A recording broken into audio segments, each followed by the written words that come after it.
Traremos agora um outro tema que tem movimentado o debate nas redes e fora dela também. O Comitê de Direitos Humanos da ONU concluiu que a Lava Jato, conduzida pelo ex-juiz Sérgio Moro, violou garantias e direitos políticos do ex-presidente Lula. A organização concluiu que Moro foi parcial no julgamento que resultou na prisão do petista em 2018. No ano passado, o Supremo Tribunal Federal aceitou recursos da defesa e anulou as condenações que tinham sido impostas ao ex-presidente Lula. O STF também considerou Moro suspeito nos casos que envolveram o ex-presidente. Em resposta à organização, o ex-juiz Sérgio Moro disse que sempre agiu aplicando as leis e que a sua decisão foi confirmada pelas instâncias superiores. O ex-juiz também respondeu que a conclusão do comitê foi baseada em um grande erro do judiciário e que nunca houve perseguição ao ex-presidente Lula. Este é o tema de um debate que começa agora aqui na CNN. Para isso, nós convidamos a Procuradora da República, Tameia Danelon, e o advogado criminalista Antônio Carlos de Almeida Castro, o Cacai. Sejam os dois muito bem-vindos aqui à CNN. Antes de mais nada, queria falar um pouquinho sobre as nossas regras. Temos por premissa aqui na CNN o equilíbrio de fala dos nossos convidados, então, por isso, cada um vai ter cerca de 2 minutos para resposta e réplica, para que eu não seja indelicada. Não quero ser, interrompo os senhores. Temos uma sinalização. Quando o tempo estiver acabando, a minha imagem vai aparecer na tela. Dito tudo isso, apresentamos os fatos. Vamos às declarações dos personagens envolvidos nos episódios. A começar pelo ex-presidente Lula, que durante a entrevista a uma rádio de Recife, ele disse que, abre aspas, a decisão de não me deixar ser candidato, de me prender, ontem, a ONU deu um chute nisso e mostrou a pouca vergonha que foi feito para evitar que o Lula fosse presidente da República em 2018. Fecha aspas. A minha pergunta é: a condenação do ex-presidente Lula teve motivação política? Doutora Tameia, a senhora primeiro. Boa tarde, advogado Cacai, boa tarde a todos. Bem, não teve nenhuma motivação política, porque a Operação Lava Jato não era uma operação de política, era uma operação de polícia. Foi constatado inúmeros desvios da Petrobras e de outras estatais e os investigados, os envolvidos foram devidamente investigados, foram processados e foram condenados. No que se refere ao ex-presidente Lula, a despeito do julgamento desse comitê, que na verdade é um comitê formado por experts independentes, não é da ONU propriamente dita, entendo que foi um julgamento completamente jurídico. Assim como ele teve a ampla defesa assegurada durante o processo, ele foi condenado não só pelo juiz Sérgio Moro, ele primeiramente foi condenado em primeira instância. Essa decisão foi revista pelo Tribunal Regional Federal da 4ª Região, onde 3 desembargadores entenderam que ele cometeu crimes de corrupção, cometeu crimes de lavagem de dinheiro, inclusive aumentou a sua pena. E esse mesmo julgamento também foi mantido pelo STJ, que é o Superior Tribunal de Justiça, que é a 3ª instância, inclusive com ministros indicados pelo próprio governo petista. Então, seria uma falácia de que houve uma perseguição política, que houve um julgamento político. As atividades tanto da Polícia Federal como do Ministério Público Federal e outros inúmeros órgãos constataram que havia evidências, que havia provas da prática de inúmeros crimes. O que o Ministério Público Federal fez? Cumpriu seu dever constitucional e processou não só o ex-presidente Lula, como outras pessoas. E coube ao Poder Judiciário o julgamento. Então, quando esse comitê, que é um comitê que não conhece as regras do direito nacional, do direito brasileiro, eu entendo que essa decisão poderia até comprometer a própria soberania nacional. Não vejo necessidade de ter um outro órgão revisor, de ter uma 5ª instância. Então, analisando as regras nacionais, e no que vigorava era a lei da ficha limpa, que proibia que pessoas condenadas em segunda instância se candidatassem, não houve qualquer tipo de julgamento político. Cacai, é uma falácia de que houve perseguição política, como diz a Tameia? Então, foi um julgamento não político, esse do ex-presidente Lula? Boa tarde, Luciana. Boa tarde, Paula, a todos os nossos ouvintes. Boa tarde, Tameia. Olha, é inacreditável um membro da Força Tarefa ter hoje ainda a coragem de dizer que é uma falácia. Eu digo desde 2015 que o Moro coordenava um grupo da Força Tarefa de Curitiba para fazer política. Tanto coordenava esse grupo que ainda com a toga nos ombros, ele que condenou o Lula, teve a ousadia de mercadejar a toga e aceitar ser ministro do governo que ele elegeu. Porque, na verdade, ele foi o principal, ele e o grupo dele, o principal eleitor do Bolsonaro, que ele retirou o Lula da competição. Mas veja bem, quando o Moro disse, você leu agora o depoimento dele, que disse que foi confirmada a decisão dele pelo judiciário, ele mais uma vez mente, infelizmente. Porque o judiciário brasileiro também é representado pelo Supremo Tribunal Federal. Quer dizer que quando o Supremo acolhe uma tese do Ministério Público, ele diz a verdade. Quando o Supremo anula um processo por parcialidade, não há nada mais grave do que um juízo parcial. Ele então não representa o judiciário? A única surpresa para mim nessa decisão da ONU é que ela demorou muito, porque ela não é uma decisão apartada da realidade, não. Ela se baseou no estudo de membros de vários países que tiveram documentos que foram exaustivamente estudados.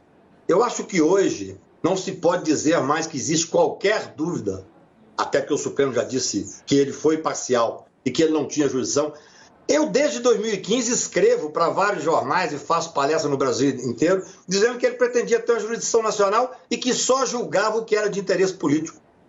Esse assunto ele ainda está em voga, por causa que saiu agora a decisão da ONU, é importante que a gente esteja debatendo, mas eu acho que o mais importante hoje é apurar a responsabilidade criminal do Moro pelos crimes que cometeu.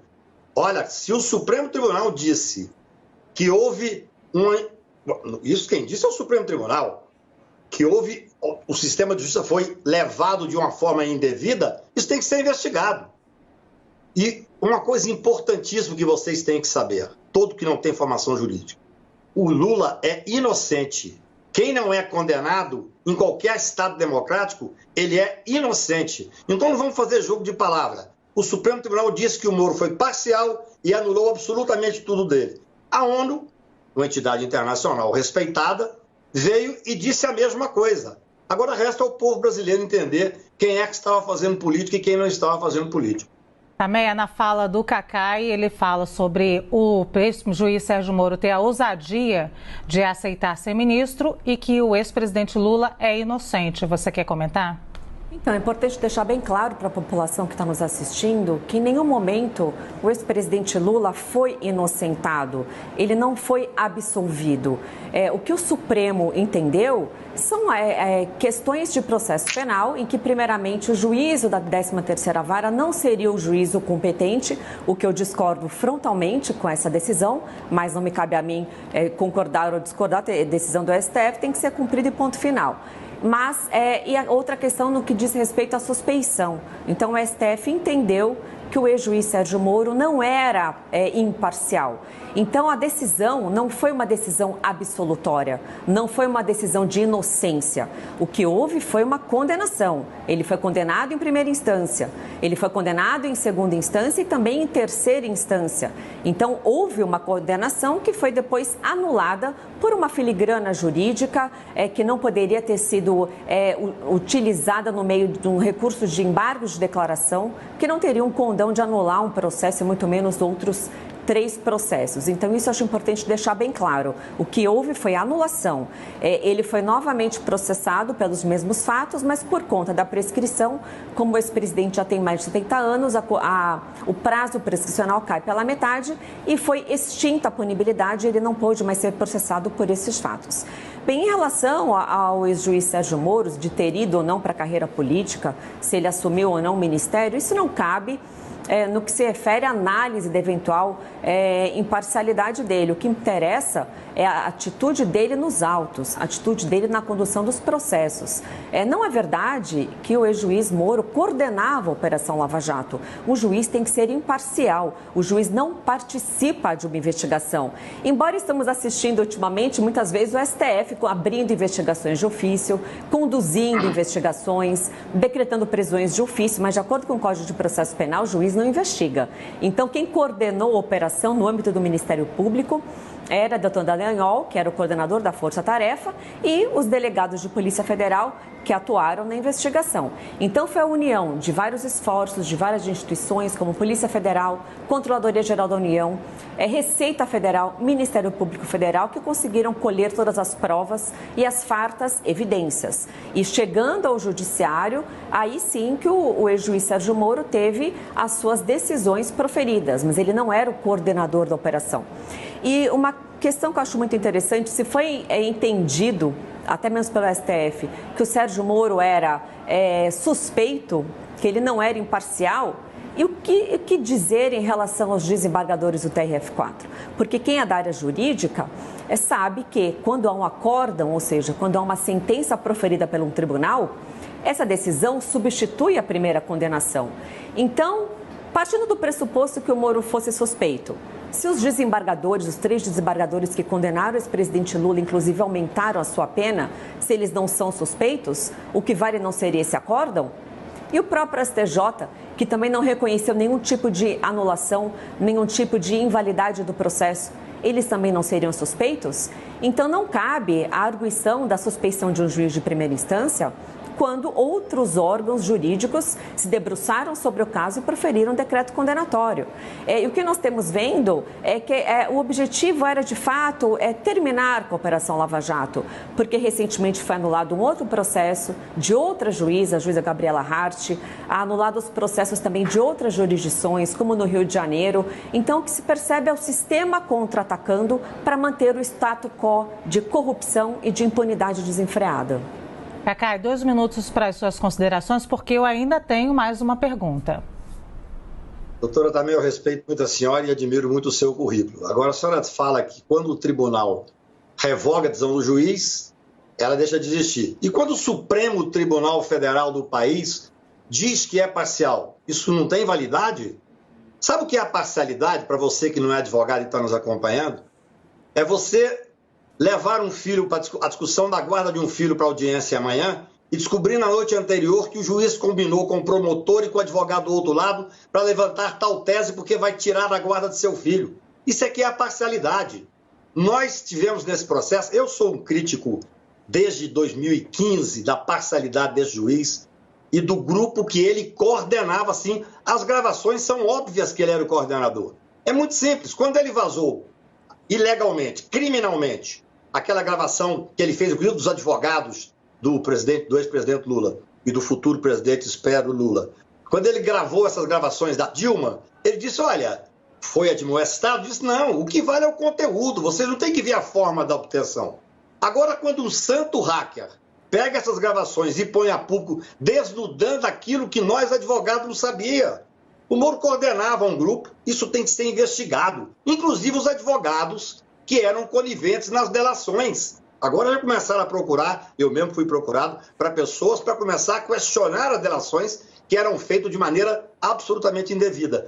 E eu quero ressaltar um ponto, com todo respeito, em qualquer Estado democrático, quem não é condenado definitivamente, eu fui autor da ADC 43 e discuti o trânsito em julgado, e o Moro chegou a dizer a vários companheiros meus que era a maior derrota que a Lava Jato foi impedida a Lava Jato do Supremo, quando nós fizemos valer o texto condicional da presunção de inocência.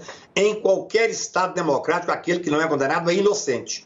Então agora é um jogo de palavras. A mim não interessa nem muito isso, eu não sou advogado do Lula, nem sou petista. Eu sou advogado e tenho a obrigação de fazer cumprir a Constituição. Corri o Brasil inteiro com esse debate. Então nós não podemos, isso é muito grave, falar que é uma questão menor o juiz ter sido condenado pelo Supremo Tribunal por ser parcial, por ser suspeito, por fazer valer a vontade dele na Constituição. Agora a ONU vem e diz a mesma coisa, que todos nós já sabíamos. É necessário que se responsabilize este ex-juiz e aqueles que ele coordenava afora da Constituição, porque eles tinham interesse político, sim. Tanto é que ainda juiz aceitou virar ministro da Justiça deste governo que hoje arrasa e atrasa o país. Eu tenho ainda uma segunda pergunta para vocês, que é justamente sobre essa decisão do comitê que concedeu, após essa decisão, o ex-juiz Sérgio Moro concedeu uma entrevista e ele diz o seguinte, abre aspas, eu quero ler aqui o que ele disse. A base principal dessa decisão é o que foi decidido pelo Supremo Tribunal Federal na segunda turma, que considerou um grande erro o judiciário. Moro se referia à decisão do STF. De abril de 2021, que anulou as condenações do ex-presidente Lula no âmbito da Lava Jato e restabeleceu os direitos políticos, então, do ex-presidente.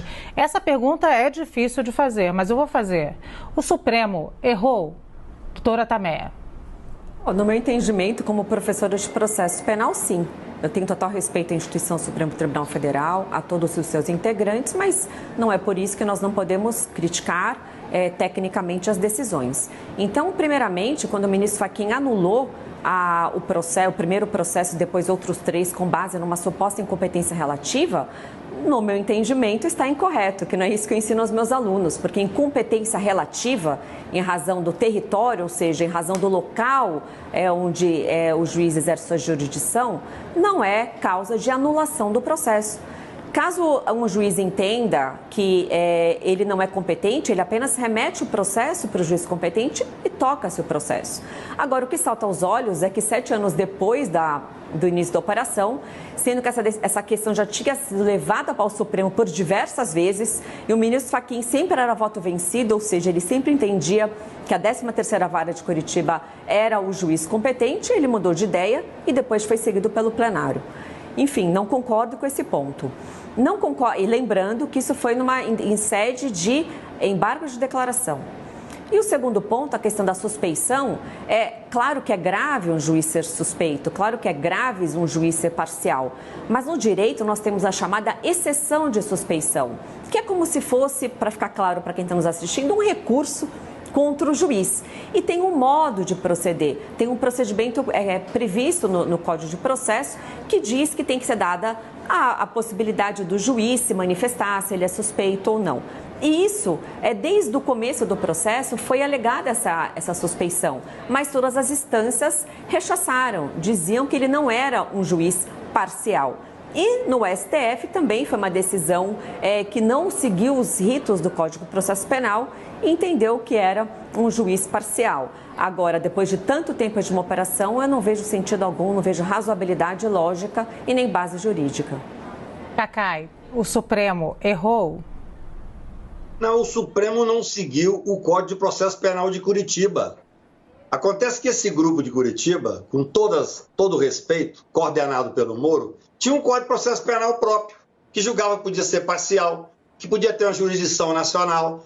Agora, é muito interessante, quando o tribunal o tribunal da 4ª Região apoia uma decisão do Moro, não, o tribunal apoiou.